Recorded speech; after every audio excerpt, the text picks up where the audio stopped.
3 cheers for Maya. Hip hip hooray! Hey, inky pinky chinky pinky ding dang ding. अरे काय करताय तुम्ही? अरे पिंकी हरली ना म्हणून. ए यार तू मला आधी सांगितलं असतात ना आज पार्टी देणार आहे तर मी लिस्ट दिली असती ना. पिझ्झा बर्गर अजून काय काय काय.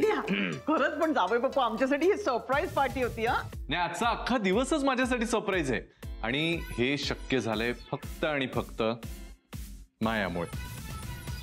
चीयर्स. बट हे क्रेडिट माझ्या एकटीचं नाहीये. After all it was a team work guys आणि everyone did their best right. Please please Maya, आता हे ना तू उगीच मॉडेस्ट होऊन असं सांगायचा प्रयत्न करतेस, पण जे काही झालं त्यामध्ये फक्त आणि फक्त तुझंच प्लॅनिंग आहे. म्हणजे मायाचं प्लॅनिंग एवढं परफेक्ट होतं ना की त्यामुळेच आम्ही कुठेही चुकलो नाही आणि सगळं कसं सुरळीत पार पडलं. पाहिलं ना हे सौमित्र आणि राधिका, त्यांची तोंड कशी पडली होती. म्हणजे त्यांचं नेहमी हवेत असणारं विमान असं धाडकन क्रॅश झालं. आता यापुढे ते दोघं जण गुरुनाथची पंगा घेताना ना 10 वेळा विचार करतील. काय बोलतोस केड्या? अरे मी काय बोलणार यार. आणि खरं तर आता काही बोलायला काही आहेच नाही.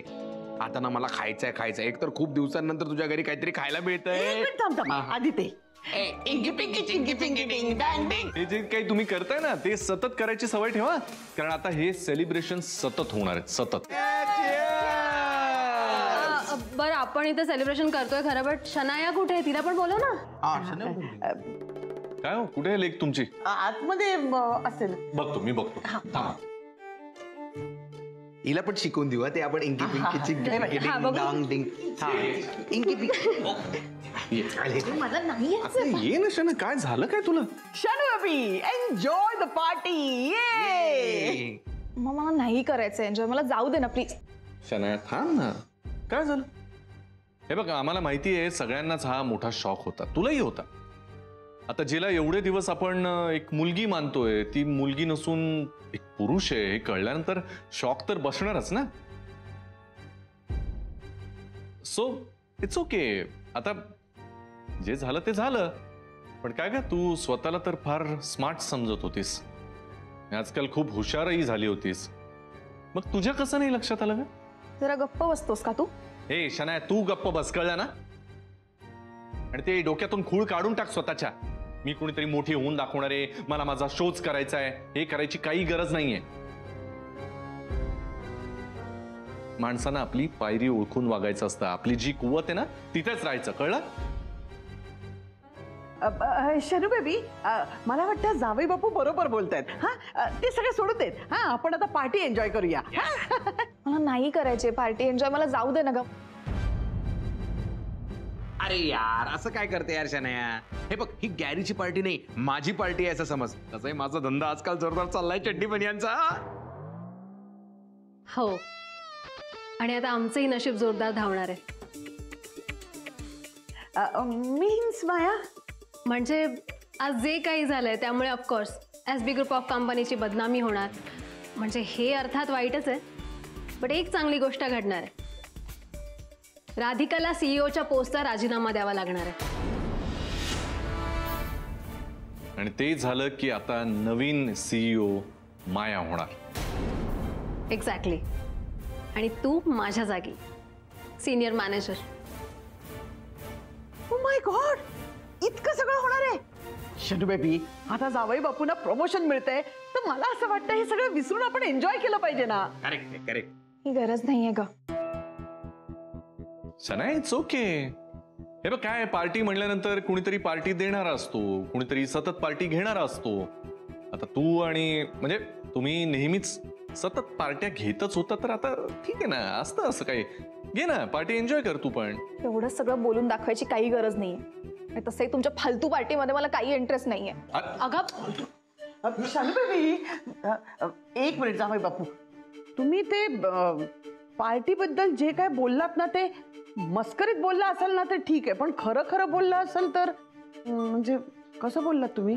नाही काहीतरी काय मस्करी नव्हतो करत, खरंच बोलत होतो. हा मग ठीक आहे, चल आता करूया.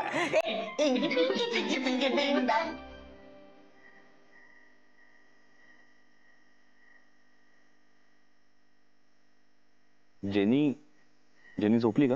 हो झोपली. झोपतच नव्हती. औषधं घ्यायला सांगितली आणि झोपवलंय तिला.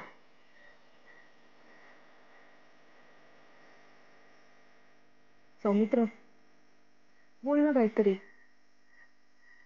मी आल्यापासून पाहते तू असं गप्प गप्प आहेस, बोलत नाही. एवढं सगळं घडल्यावर काय बोलू मी राधा? पण ज्या बायकोमुळे हे सगळं घडलंय तिच्याशी सुद्धा बोलणार नाहीस का? सौमित्र, मला माहिती हे सगळं माझ्यामुळे झालं. माझ्यामुळे तुला हे सगळं सोसायला लागलं. मला माहितीये तुझं माझ्यावरती खूप प्रेम आहे म्हणून माझ्या मुलासहित तू मला स्वीकारतोस, माझ्यावरती प्रेम करतोस, माझी काळजी करतो. मी अगदी तुझ्याबरोबर असले तरी काळजी करतो, नसले तरी काळजी करतोस. सगळं काही करतोस माझ्यासाठी. आणि मी काय करते, माझ्या डोक्यामध्ये कल्पना येते आणि तू माझ्यासाठी पिंकी बनायला सुद्धा तयार होतो. राधा, नाही सौमित्र, मला बोलू द्या, प्लीज बोलू दे. मला माहिती आहे तुझा काय प्रॉब्लेम आहे ते. तुला ना मला नाही म्हणता येत नाही. माझ्या कुठल्याही गोष्टीला तू नाही म्हणतच नाहीस. मी जेव्हा म्हणते की मला आईबाबांची आठवण येते, तर त्यांच्याकडे जाण्यासाठी तू माझ्या आधी तयार असतोस. मला जेव्हा वाटतं की महाजनी काकांना भेटावं, तेव्हा तू तिथे घेऊन जातोस मला. या अशा छोट्या छोट्या गोष्टींपासनं ते अगदी हा पिंकीचा गेटअप करेस तवर तू सगळं काही माझ्यासाठी करतो. तुझ्या हातात आहे नाही म्हणणं, पण तू कुठल्याच गोष्टीला नाही म्हणतच नाहीस. आणि ही गोष्ट मला माहिती आहे आणि म्हणूनच मी तुला गृहीत धरत आली आहे. आज गुरुनाथ तुला जे बोलले ना, ते मी कधीही विसरणार नाही. आणि योग्य वेळेला त्यांना उत्तर दिल्याशिवाय शांतही बसणार नाही. पण तू शांत नको ना बसू. तुला रागवावं असं वाटतंय का, तर रागव. तुला माझ्यावरती राग काढावा असं वाटतोय, काढ ना प्लीज. तुला मारावं असं वाटलं तर मार, पण प्लीज असं शांत नको बसू, प्लीज. झालं बोलून तुझं? तुझं बोलून झालंय का? मी बोलू का? अजून बोलायचंय तुला? मी आता तुला सांगते ना, रागव माझ्या. राधा, मी का रागवू तुझ्यावर? एकतर मी तुझ्यासाठी जे काय करतो ते अत्यंत मनापासून करतो. मनाविरुद्ध कुठलीही गोष्ट करण्याचा स्वभावच नाहीये माझा. आणि कोणीही मला ताटाखालचं मांजर म्हटलं ना बायकोच्या, तरी मला काहीही फरक पडत नाही. मला उलट अभिमान वाटतो त्याचा. असं का बोलतोस? कारण खरं आहे ना राधा, माझं जर माझ्या बायकोवर प्रेम आहे तर तिची प्रत्येक गोष्ट ऐकण्यात काय कमीपणा आहे? पण माझ्यामुळे तुझी एवढी बदनामी झाली. आता काय बदनामीचं काय आहे? लोक 2-3 दिवस बोलतात, नंतर विसरून जातात. बदनामीने काही फरक पडत नाही मला.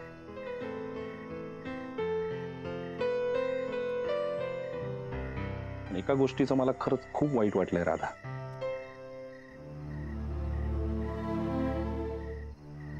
आणि ती गोष्ट म्हणजे माया. माया खूप जवळची मैत्रीण आहे ग माझी. तुझ्या एवढी जवळची किंवा तुझ्याहून जास्त जवळची मैत्रीण आहे. अमेरिकेत असताना ना लोक आम्हाला चिडवायचे, तुमचा अफेअर आहे का, तुम्ही मेड फॉर इच अदर आहात. आणि आम्ही हसायचो त्यांच्यावर, कारण आमची किती प्युअर फ्रेंडशिप आहे ना हे फक्त आम्हाला माहिती आहे. तीच माया आज मला उघडं पाडायला धडपडत होती. ज्या मायाने मला अनेक प्रसंगातून माझी चूक असताना सुद्धा वाचवलंय, माझ्यासाठी नडली अख्ख्या जगाला, तीच माया आज माझ्या विरुद्ध कटकारस्थानं करते ना, हे नाही सहन होते मला. ह्याचाच त्रास होतोय खूप.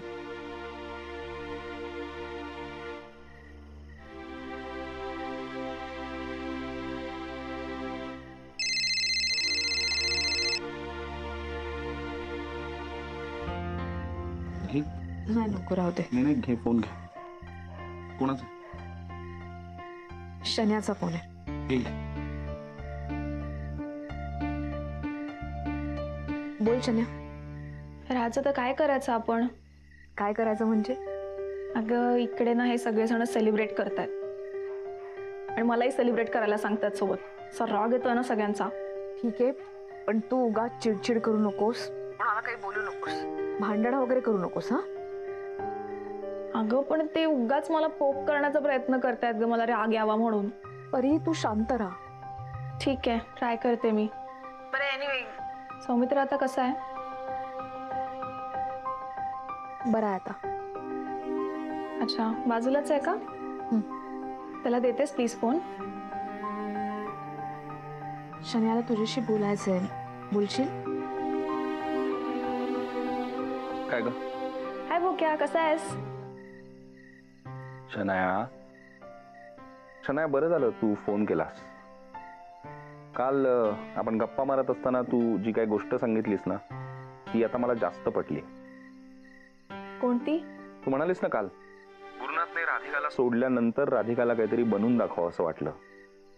राधिका मसाले नावाची एक मोठी कंपनी तिने उभी केली. तुला तुझ्या गॅरीने सोडल्यानंतर तुला सुद्धा आता काहीतरी बनवून दाखवा असं वाटतंय. याच रांगेत आता मी पण आहे असं समज. म्हणजे तो गुरुने घातलेला बाकीचा तमाशा सोड, पण एक गोष्ट मात्र खरी बोलला, मला सगळं आयतं मिळालं यार. म्हणजे ही जी काही एसबी नावाची मोठी कंपनी आहे ती यशवंत बनहट्टी नावाच्या माणसाने उभी केलेली आहे. ह्याच यशवंत बनहट्टीचा मुलगा, हे सोडून काय अस्तित्व आहे माझं? विदूषकच आहे मी. आणि जर मला राजा व्हायचं असेल तर मला सुद्धा काहीतरी सिद्ध करून दाखवावं लागणार आहे. ऐक ना, राधिका आहे का तिकडे? तिच्याकडे देतोस फोन? तिला काय कळलंय, किती कळलंय माहित नाही.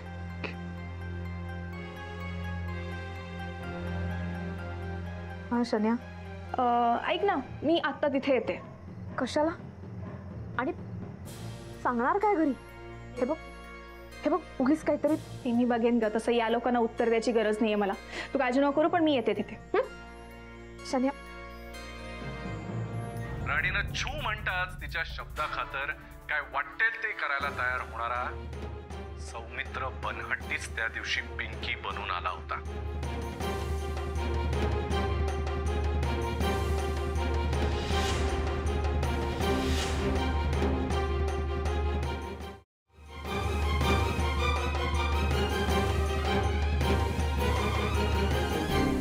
अरे काय आई साहेब ओळखलत का? तू काहून आला इथं? काय काहून आला म्हणजे? अरे बोलायला आलो तुमच्याशी आई साहेब. पण ते का बंद केलं तुम्ही ते बघ ना. तुझ्या लाडक्या राधिकानं तिच्या नवऱ्याला कसं गेटअप बदलून बाई बनवलं ते पाहिलं का? बघ ना, बघ. गुरुनाथ काहून बरं इथं आलेला आहे तो? सॉरी पण मला खरं सांग, म्हणजे त्याच्याबद्दल सॉरी, पण खरं सांग कसं वाटलं का तुझ्या लाडक्या राधिकाला आणि लाडका जावयाला सौमित्रला पिंकी असलेलं बघून? कसं वाटलं? हे का चाललं आहे गुरुनाथ? काऊन तुम्ही हे सगळं करत आहात? काऊन जगासमोर स्वतःचा तमाशा मांडून आलात तुम्ही? मी तमाशा मी करतोय? शोभा मी करतोय? हा, त्यांनी आधी केला मग मी केलं. तसंही पाहिलं ना, तुझ्या लाडक्या सुनबाईनं राधिकानं जगासमोर मी किती नीच आहे, मी किती नालायक आहे हे दाखवण्यासाठी काय करायचा प्रयत्न केला पाहिलं ना. तुझ्या लाडक्या जावयाला गेटअप बदलून बाई बनवलं, बाई. आणि का केलं सगळं? तर मला धडा शिकवायचा म्हणून. दरवेळेला तुला माझे संस्कार दिसतात आई. माझं जरा काही चुकलं की आमचा पोट्टा असं करून राहिला, आमचा पोट्टा तसं करून राहिला, दरवेळेला बोलतेस ना तू. आता तुमची पोट्टी काय करून राहिली पाहिलं का तुम्ही? हा, तुमची पोट्टी काय करून राहिली, ती कशी लाज काढते, हा तमाशा नाही दिसत का तुला? हे का चालू आहे मला काही कळत नाहीये का. आई आता असंच म्हणणार ना तू, त्यांना सामील असल्यावर अजून काय म्हणणार? तू का बोलत आहे? तुला कळत आहे का? पागल झालाय का तू? एक मिनिट मी आता परवा आलो होतो ना इकडे, काय आलो होतो ना तुझ्याकडे, तेव्हा मी काय विचारलं तुला? आमच्या घरी जेव्हा पिंकी आली होती तेव्हा तो सौमित्र इथे आला होता की नाही विचारलं होतं की नाही तुला? तू काय म्हणालीस? आला होता. हो, तर मग खोटं बोलले का मी? मी अजिबात खोटं बोलले नाहीये. मला जे माहित होतं तेच तर तुला सांगितलं, तेच तर सत्य होतं. जाऊ दे ना आई, तू आता असंच बोलणार ना. ए खरं सांगत आहे मी. आता माझा कोणावरच विश्वास नाही राहिलेला. माझा या जगावर नाही विश्वास, त्या राधिकावर नाही, शनायावर नाही, शनायाच्या मम्मावर नाही, आणि आता तुझ्यावरही नाही राहिला विश्वास. नाही नाही असं बोल नको बा, तू माझ्यावर विश्वास ठेव. आओ जाऊ दे ना आई, काय विश्वास ठेवायचा?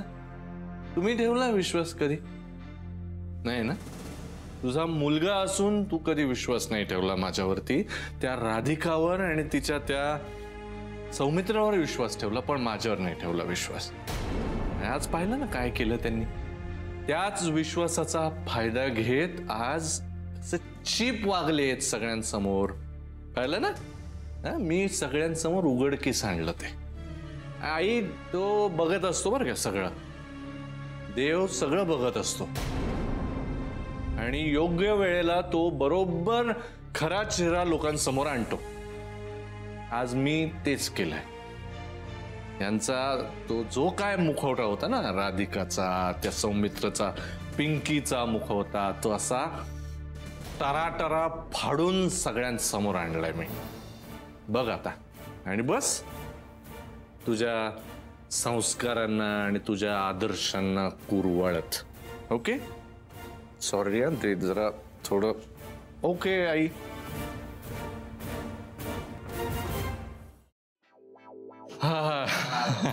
गुरुनाथ कुठे होतास तू? जरा महत्वाचं काम होतं. तू बस आधी, बस बस. नाही ओके. कधीपासून वाट बघतोय आम्ही तुझी. कुठे गेलास तू मध्येच? सांगतो तुला काय आहे. मी असं ठरवलंय की आता राधिका आणि सौमित्र यांच्या आयुष्यामध्ये जी महत्वाची माणसं आहेत, म्हणजे ज्यांना ते इम्पॉर्टंट वाटतात, अशा सगळ्यांच्या मनातून या दोघांना उतरवायचं. I have decided. सगळ्यात जवळचं सध्या कोण आहे, म्हणजे राधिका कोणाला क्लोज आहे? आईला माझ्या. हो की नाही. सो हे आई साहेबांना जाऊन सांगितलं आज काय काय घडलंय ते. आणि आईला म्हणलं, आई दरवेळेला काय मी दरवेळेला चुकीचा नसतो, असं जाऊन सांगितलं. तू बस ना आधी प्लीज. मी ऐकते. गुरुनाथ बस ना प्लीज. माया, आता माझं एकच स्वप्न आहे. मला मायाला SB कंपनीची CEO झालेलं पाहायचं आहे. आणि राधिका मसाले SB कंपनीमध्ये मर्ज झालेलं मला पाहायचंय. आत्तापासून सगळं आपल्या मनासारखंच होणार आहे. आता सगळं आपल्या मनासारखंच होणार आहे. राईटली यू सेड माया. आता सगळं मनासारखं होणार आहे, कारण माझी फ्रेंड, फिलॉसॉफर, गाईड माझी माया माझ्या बरोबर आहे ना. माया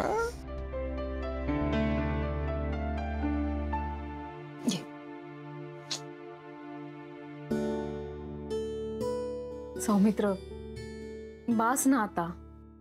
किती मनाला लावून घेशील. सोड ना. हे बघ, मी ओळखते ना तुला. एक माणूस म्हणून, एका कंपनीचा मालक म्हणून मला माहिती आहेस तू कसा आहेस, किती एफिशियंट आहेस तू, सगळं माहिती आहे मला. केवळ गुरुनाथ तुला काहीतरी बोलले म्हणून तू मनाला इतकं लावून घेशील असं नव्हतं वाटलं मला. हे बघ ऐक, सोड ना. नको मनात ठेवू या सगळ्या गोष्टी. मी गुरुनाथचा स्वभाव ओळखते. त्यांना ही सवयच आहे. 4 लोकांना जमवायचं आणि तमाशे घालायचे. कितीतरी वेळा त्यांनी तमाशा केलाय आणि ते सगळं मी सहन केलंय. आज हीच गोष्ट तुझ्या बाबतीत घडलीये. पण मला नव्हतं वाटलं की तू हे सगळं अशा पद्धतीने घेशील, असा रिॲक्ट होशील. मला वाटलं या सगळ्या गोष्टींकडे सुद्धा तू पॉझिटिव्हली बघशील. हेच तर तू मला शिकवलंयस ना.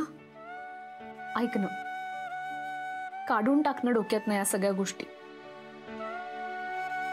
सौमित्र, कळतंय ना मी काय म्हणतेय ते. राधा कळतंय मला. तुझं म्हणणं कळतंय मला. आणि कॉफी छान आहे. वाव, काय दिसतेस? बघा बघा किती छान तयार होऊन आली आहे पार्टीला. Wow Shanu baby. मी पार्टीसाठी तयार नाही झाले, मी बाहेर चालले. अगं, इथे पार्टी असताना बाहेर कुठे जातेस? मला इथे कोणालाही उत्तर द्यायची नाहीत, मी जाते, माझं मूड नाही प्लीज. इकडे ये ना. तू कुठे चाललीस तू आता? हा, इथे छान पार्टी रंगात आलेली असताना तू कुठे चाललीस? नाही बरोबर आहे ना, आज मला आनंद होतोय तर हिला बघवत नाही ना माझा आनंद. पण एक लक्षात ठेव शनाया, आता हा आनंद कायम स्वरूपी असणार आहे. मी कायम आनंदात असणार आहे, कळलं? तुला माहिती आहे ना तुझा हा आनंद फार काळ टिकणार नाहीये. राधिका आणि सौमित्राची बदनामी केलीस तू. तुला वाटतं ती गप्प बसेल? फार ओळखायला लागलीस ना आजकाल त्या राधिकाला तू. हो, तिलाही आणि तुलाही.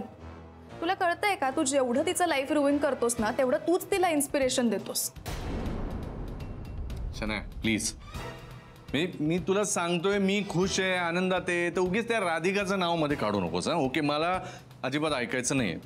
घे चल, आपण पार्टी एन्जॉय करूया. Have it, P. मला नको, मला नाही प्यायचं. पी म्हणतोय ना, मी सांगतोय ना तुला. आणि तू सांगतोय म्हणून मी काय ऐकायचं? कारण माझा हक्क आहे, मी तुला हक्कानं सांगतोय. पी, एन्जॉय कर पार्टी, घे.